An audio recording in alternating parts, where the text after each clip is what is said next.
Whit Stoddard, who was a professor of art history and medieval architecture, had sponsored a archaeological dig in the south of France for many years.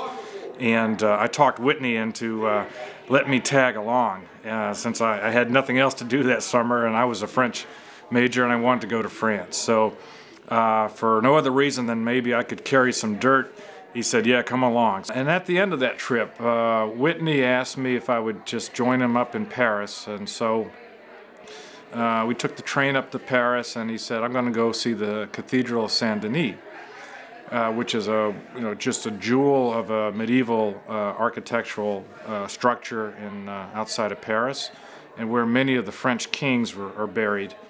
And I'll never forget this. We just showed up that day, and there was scaffolding all around the cathedral because they were doing a lot of work and cleaning up the cathedral on the exterior.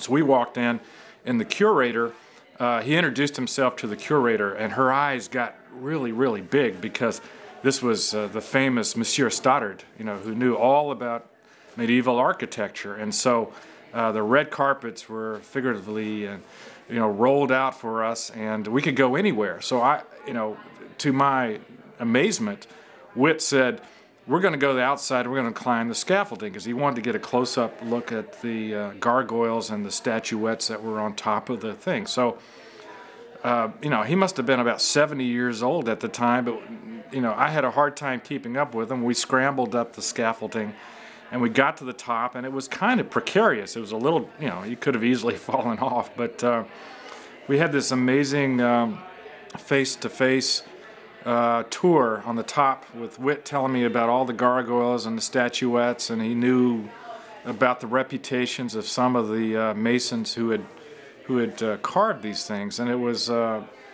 was just a surreal half an hour on top of Saint-Denis. And so now 28 years later, when asked to come up with a story, this is the story that comes to mind. The beginning of that education, the continuing education, if you will, for me was right after school and being in France with Whit Stoddard. So.